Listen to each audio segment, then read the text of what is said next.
Hi, నేను మీ health coach Arvind and మనం ఈరోజు డిస్కస్ చేయబోయేది GLP-1 ఇంజెక్షన్ గురించి. సో ఈ GLP-1 అనే ఇంజెక్షన్ రియల్గా ఫ్యాట్ బర్న్ చేస్తాయా లేదా ఇది జస్ట్ మన ఆకలిని కంట్రోల్ చేస్తాయా? సో చాలా మంది దీన్ని డయాబెటీస్ తగ్గించడానికో లేదా బరువు తగ్గడానికో వినుంటారు లేదా ఆల్రెడీ యూజ్ చేస్తుంటారు. సో ఇక్కడ నా గోల్ వచ్చేసి దీన్ని ప్రమోట్ చేయడము లేదా వాడుతునే వాళ్ళకి డిస్కరేజ్ చేయడము కాదు, మీకు దీని గురించి అవగాహన ఇవ్వడానికి, సో దట్ మీరు సేఫ్గా ఇన్ఫార్మ్డ్గా డెసిషన్ తీసుకోగలుగుతారు ఇది ఎప్పుడు వాడాలి ఎట్లా వాడాలి అనేది. ఇప్పుడు ఈ టాపిక్ గురించి దేనికి అని అంటే, మనం ఆల్రెడీ దీని గురించి చాలా వింటున్నాం, అయినా కానీ చాలా కన్ఫ్యూజన్స్. సో అట్లా నేను నా క్లయింట్స్ దగ్గర నుంచి వినే ఒక పెద్ద 3 మిస్టేక్స్ గురించి డిస్కస్ చేయబోతున్నాను. మొదటిది వచ్చేసి దీన్ని ఒక మ్యాజిక్ ఫ్యాట్ బర్నర్ లాగా ఎక్స్పెక్ట్ చేస్తూ ఉండడం. రెండోది దీని సైడ్ ఎఫెక్ట్స్ గురించి భయపడుతూ తీసుకోవాలా వద్దా అనే మొమాట పడుతుంటాడు. మూడోది ఇంకా ఇంపార్టెంట్, దీనివల్ల వెయిట్ లాస్తో పాటు మజిల్ లాస్ అయ్యే ఛాన్సెస్ ఉన్నాయని కూడా అవగాహన లేకుండా వాడుతూ ఉండడం.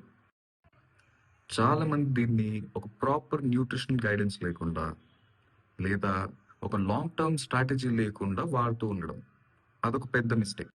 సో ఇప్పుడు ఒక చిన్న బయాలజీ డిస్కస్ చేద్దాం. అంటే ఇది ఎలా వర్క్ చేస్తుంది అనేది. బేసిక్గా ఈ GLP అనేది ఒక ఫారెన్ కెమికల్ కాదు. ఇది మన శరీరం, మన స్టమక్లో, మన గట్లో ఆల్రెడీ ఒక తయారు చేసే హార్మోన్. మరి ఈ ఇంజెక్షన్ ఏం చేస్తుంది?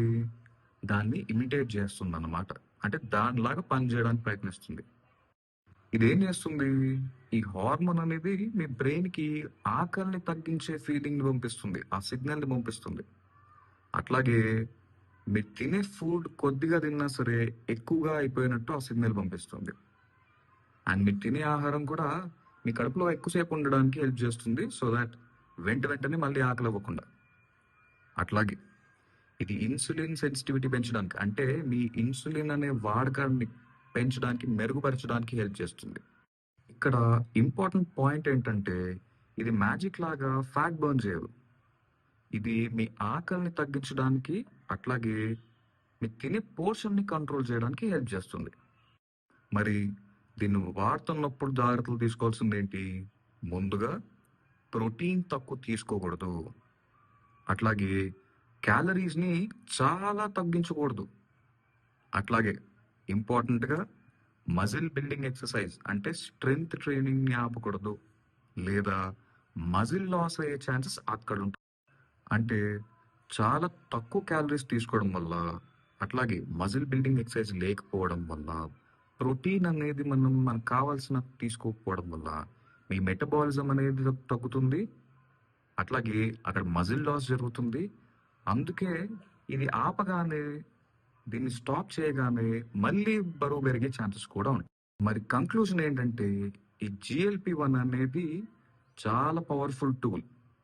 మన దీన్ని జాగ్రత్తగా న్యూట్రిషన్ ప్లాన్తో, అట్లాగే రైట్ స్ట్రెంగ్త్ ట్రైనింగ్తో, ఒక ప్రాపర్ మానిటరింగ్తో అండ్ ఒక ప్రొఫెషనల్ గైడెన్స్తో తీసుకోవడం అనేది ఎక్కువగా బెనిఫిట్ ఇస్తుంది. సో మీరు ఇది వాడటం స్టార్ట్ చేసినప్పుడు మీరు గుర్తుపెట్టుకోవాల్సింది ఏంటి?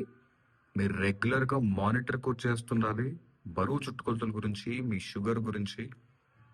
అట్లాగే ఇది మీ హెల్త్ కేర్ ప్రొఫెషనల్స్తో, అంటే మీ డాక్టర్స్తో కానివ్వండి, మీ కోచెస్తో కానివ్వండి, షేర్ చేసి వాళ్ళ దగ్గర నుంచి ప్రొఫెషనల్గా గైడెన్స్ తీసుకుంటూ ఉండడం. దీనివల్ల ఎక్కువ బెనిఫిట్స్ ఉంటాయి GLP-1తో. సో ఐ హోప్ మీకు ఇది ఒక క్లారిటీ ఇచ్చింది అనుకుంటున్నాను. అండ్ ఒక ప్రాపర్ గైడెన్స్తో GLP-1ని మొదలుపెట్టేసి బెటర్ రిజల్ట్స్ చూడండి.